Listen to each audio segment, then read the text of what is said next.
কান্না করার মতো চোখে পানি নেই। আমি কালকে বিকেলে খবর পেয়েছি, কালকে বিকেলেই আসার কথা ছিল, আসা হয় নাই।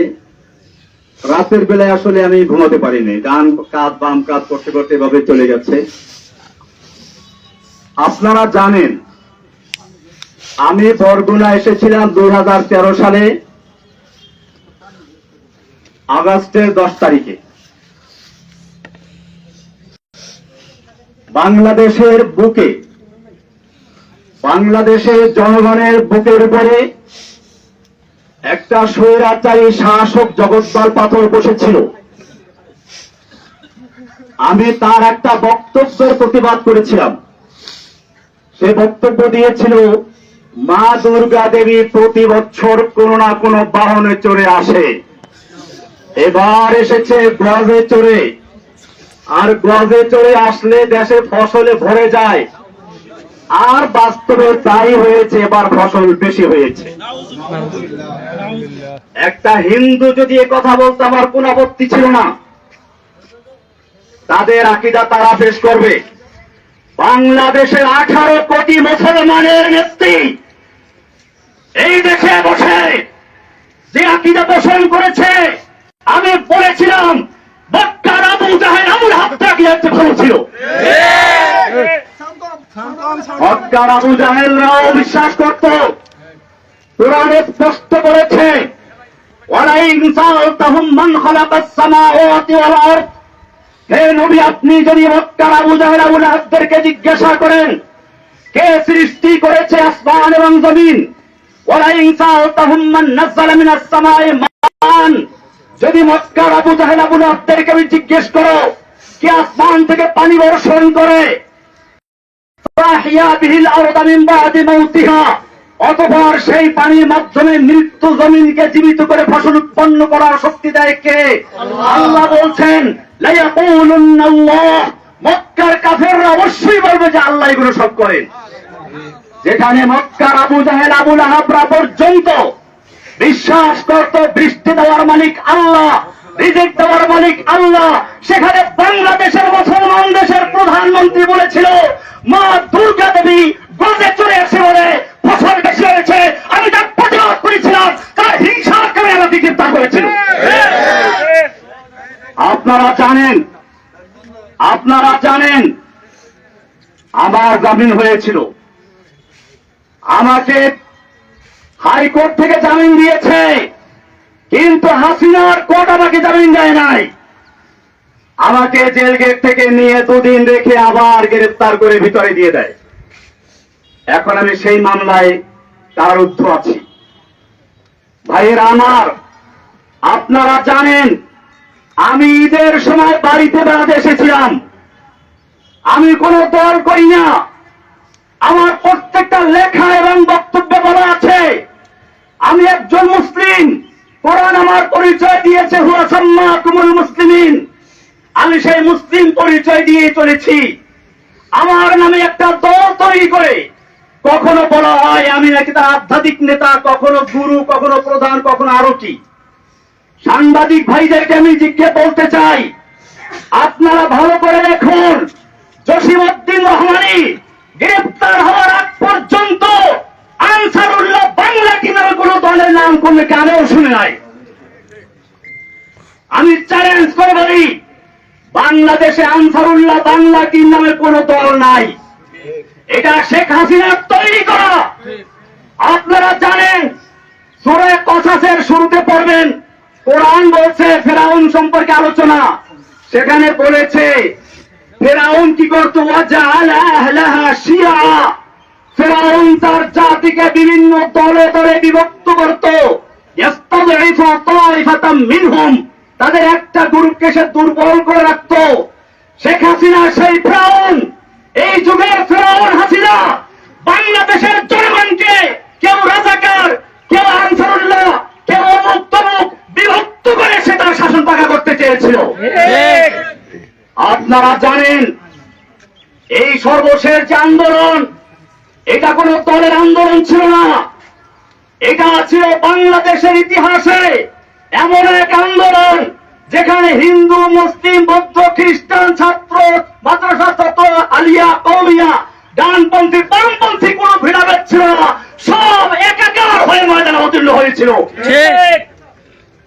আপনারা জানেন, আমার মনে পড়েছে জেলখানায় বসে যেদিন শুনলাম হাসিনা পালিয়েছে।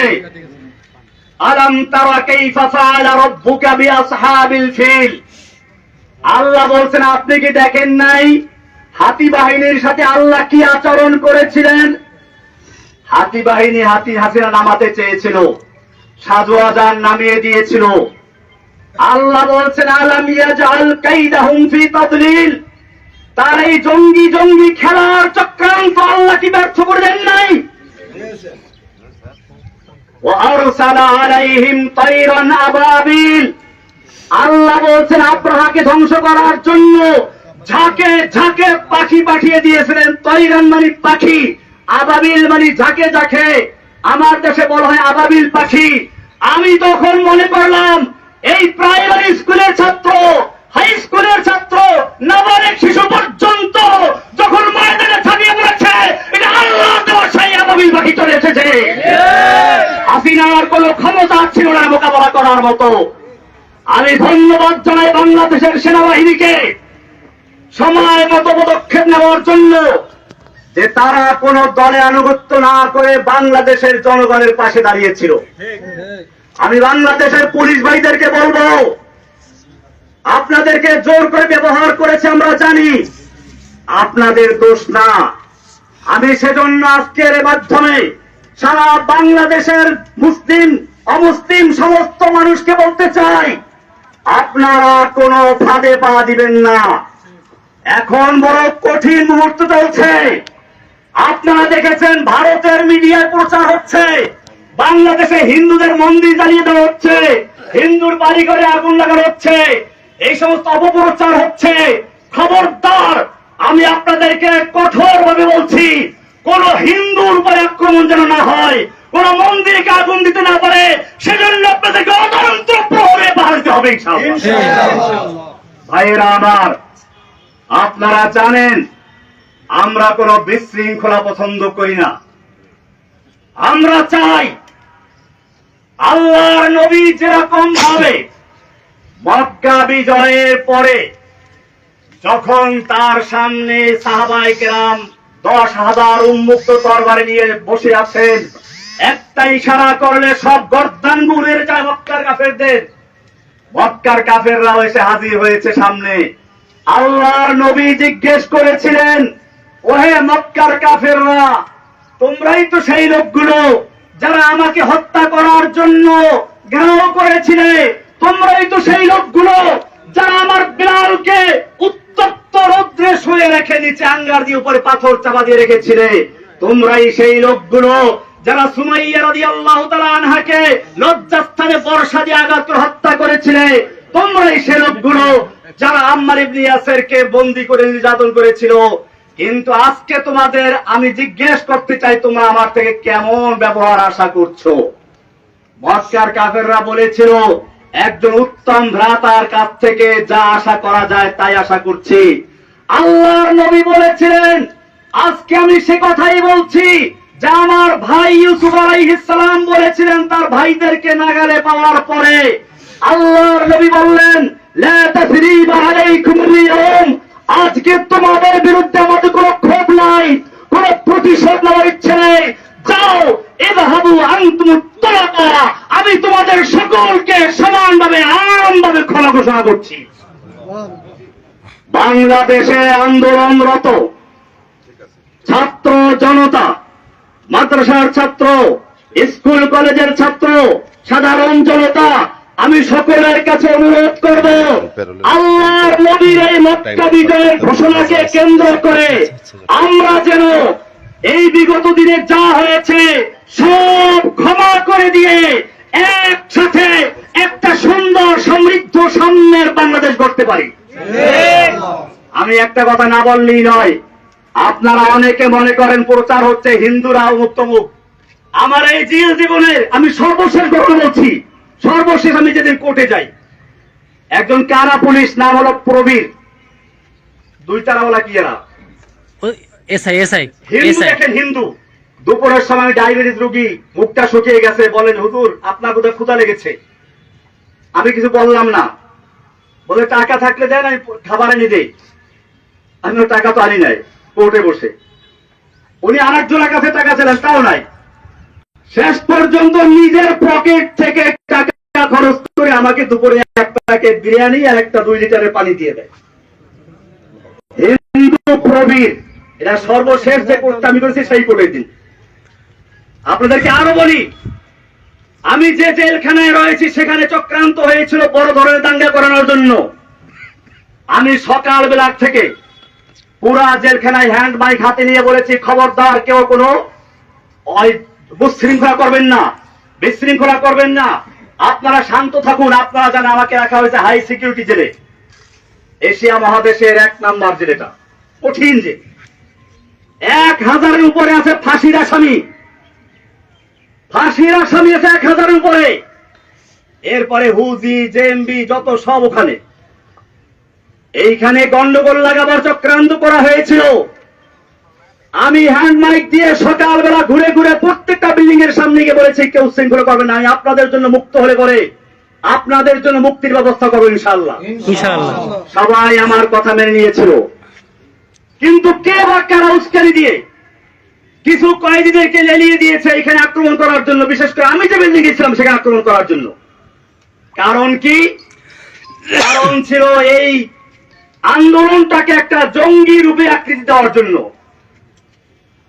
আমি গোয়েন্দা বিভাগের ভাইদেরকে বলবো, ঢাকার high security, Kashimpur high security পরিবেশ শান্ত হওয়ার পরে এই কয়েদিদেরকে লেলিয়ে দিয়েছিল কারা হাজতের উপরে।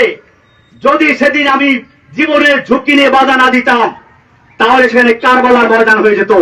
কারণ হাজতেরা নামলে বড় ওই কয়েদিদেরকে খুঁজে পাওয়া যেত না। এই চক্রান্ত কারা করেছিল আপনাদের খুঁজে বের করতে হবে। এই চক্রান্ত শুধু জেলখানার ভিতরে না, আপনারা শুনুন, আমি যেই ব্লকে থাকি, অর্থাৎ ব্লক বলতে একসাথে 7টা রুম, আমি সবসময় একাই থাকতাম এক ব্লকে। কিছুদিন আগে বন্দি বেশি হয় আমার ওখানে, ওই যে প্রশ্ন ফাঁসের আসামি আবেদ আলী, ওর সাথে আরো কয়েকজন যায়, হিন্দু একজন আসামি আছে, হিন্দু। আমি বললাম, খবরদার তুমি যে হিন্দু কেউ বুঝতে না পারে। আমি ওর নাম রেখে দিলাম আব্দুর রশিদ, এখন আমার পাশেই আছে, আসার সময় দেখা করে আসছি, যাতে করে তার কেউ ক্ষতি করতে না পারে। আমার বড় ভাই এখানে আছে, আমি ছোটবেলায় দেখেছি। আমার বড় ভাই আছে এখানে, এদিকে মাস্টার সাহেব দিকে আমি বলি, বড় ভাই হিন্দুদের বরিষ্ঠ বন্ধু। আমি দেখেছি ছোটবেলাতে আমাদের পাশের গ্রাম হিন্দু। এই হিন্দুরা ওনার সাথে কি সম্পর্ক আছে, বিপদ আপদে বললে তো উড়ে আসা বলি ভাইয়ের কাছে। এইভাবে আমরা পারিবারিক ভাবে হিন্দুদেরকে কখনোই পর মনে করি নাই। আমি বাংলাদেশের সমস্ত ভাইদেরকে বলবো, আমার এই আওয়াজ যে প্রান্তে পৌঁছে, হিন্দু মুসলিম আমাদের কোন বিভেদ থাকার দরকার নেই। আমরা বাংলাদেশী। আমি ইন্ডিয়াতে পড়াশোনা করেছি, দেওবন্দের আর উল্লেখযোগ্য ছাত্র আমি দেওবন্দে পড়াশোনা করেছি। ইন্ডিয়াতে হিন্দুদের বিভিন্ন বাগানে গিয়ে ফল খেতাম। হিন্দু দাদারা আমাকে বলতো, খালো খালো ভাই, যেতে চাই খালো,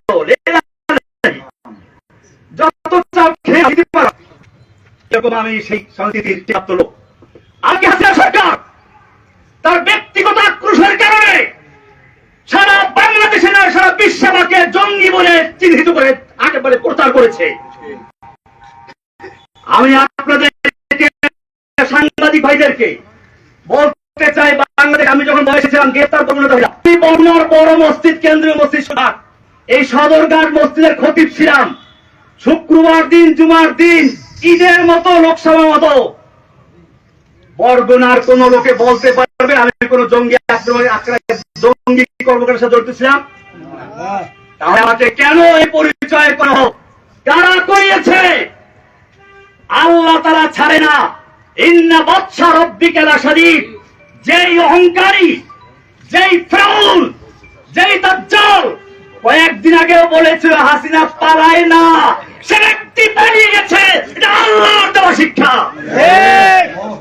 আমি একটা কবিতা তৈরি করেছি, যা আল হক وزهق الباطل إن الباطل كان زهوقا فرعون آئے हामन आए हसीना आए कौवा आए नानक आए जालिम जाबिर सुल्तान आए जितने जितने शैतान आए सबको हुई रसवाई हासिल जाअल हक वज़हक़ल बातिल इन्नल बातिल कान ज़हूक़ा।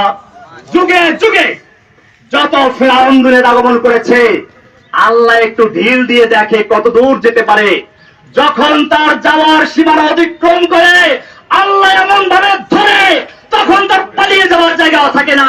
ইন্না বাতশা রাব্বিকা লাশাদীদ, নিশ্চয় আল্লাহর ধরা বড় কঠিন।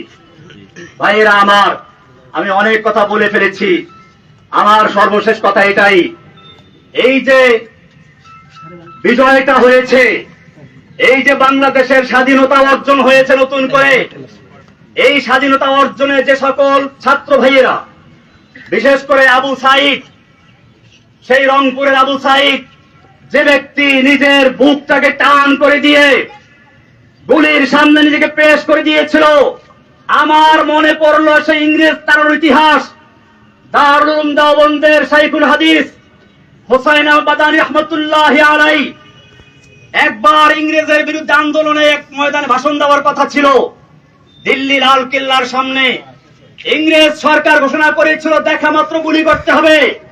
মাওলানা মাদানী রাহমাতুল্লাহি আলাইহি সেই ইংরেজদের সামনে গিয়ে হাজির হয়ে বলেছিলেন, मैंने सुना है कि ये सफेद कुत्तों ने ऐलान कर दिया है कि जो उनके खिलाफ नारा लगाएगा उनको गुली कर दिया जाएगा, करो गुली।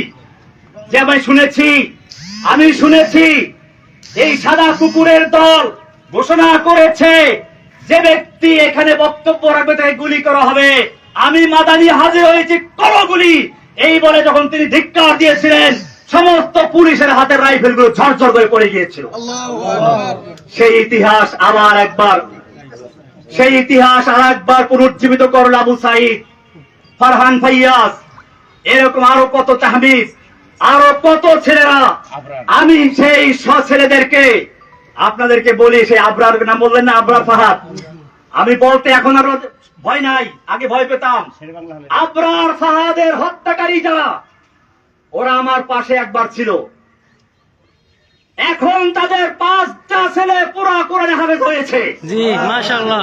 আপনি দেখলে বুঝবেন না যে তারা বইটের ছাত্র, তারা এখন মাদ্রাসার ছাত্র। জি, আমি নিজেই কয়েকদিন আগে দেখছি একজনকে দেখা করতে আসছে।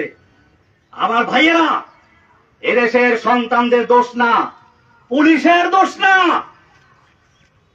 আওয়ামী লীগ যুবলীগ ওই ছেলেদের দোষ না, দোষ হচ্ছে কিছু লিডারদের, কিছু নেতা নেত্রীর, যারা এদেশের যুবকদেরকে, এদেশের পুলিশদেরকে, এদেশের সৈন্যদেরকে নিজেদের স্বার্থে ব্যবহার করতে বাধ্য করে। আমি আমার বাংলাদেশের তরুণ ভাইদেরকে বলবো, তোমরা জীবন দিতে শিখেছ, ইনশাআল্লাহ যে জাতি জীবন দিতে শিখে সেই জাতিকে কেউ দাবিয়ে রাখতে পারে না। সব গরিজা হো গিয়া আখির, সব গরিজা হো গিয়া আখির, জলওয়ায়ে খুরশিদ সে ই চমন মামুর হোগা নগমায়ে তাওহীদ সে। রাতের আধার কেটে যাবে পূর্ণিমার চাঁদের আলোকের ঝলকানিতে, এই জমিন আবার আবাদ হবে তাওহীদের আওয়াজে ইনশাআল্লাহ। ভাইয়েরা আমার, আমি আপনাদের কাছে দোয়া চাই, আল্লাহ যেন আমাকে এবং আমার সঙ্গে আরো যে ভাইয়েরা আছে সকল ভাইদের মুক্তি আল্লাহ তাআলা ত্বরান্বিত করেন, জোরে বলেন আমিন। আমরা জানাজা এসেছি আমার বড় বোনের মৃত্যু। আমার এই বড় বোন মূলত মায়ের মতোই, মায়ের আদর স্নেহ দিয়ে তিনি আমাদেরকে লালন পালন করেছেন।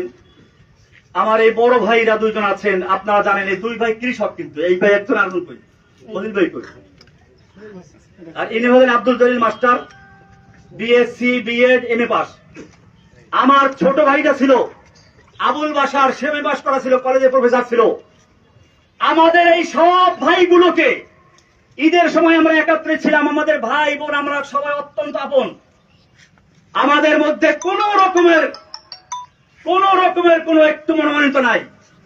ঈদের সময় আমরা সবাই হাজির ছিলাম, আমাদের মেয়ে জামাইগুলো, আমাদের ভাইগুলো, ভাতিজাগুলো। আজকে কয়েকটা ভাতিজা এখন চিনতেও পারি না আমি, কারণ ওরা ছোট ছোট অবস্থা জেলে ঢুকেছিল।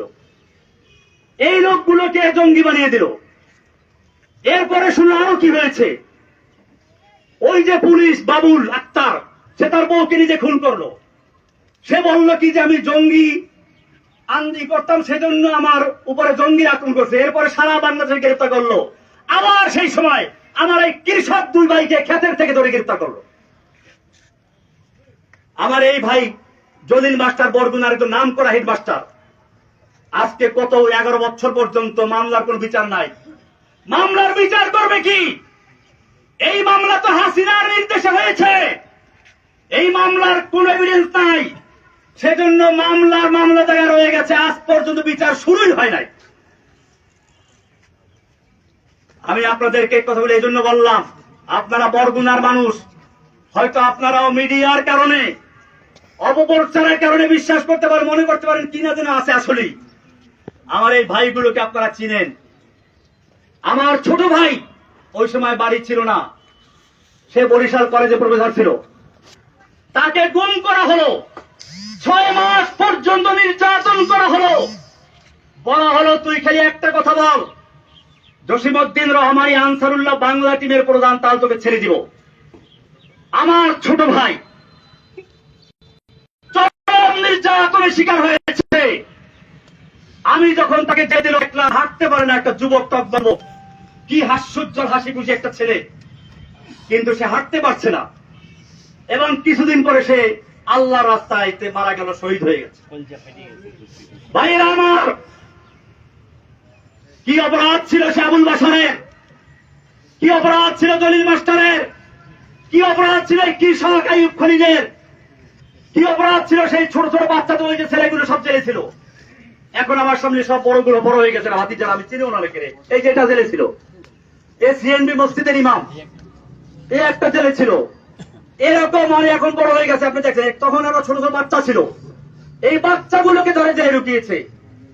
বিচার কি হবে না? আল্লাহর কি আদালত নাই?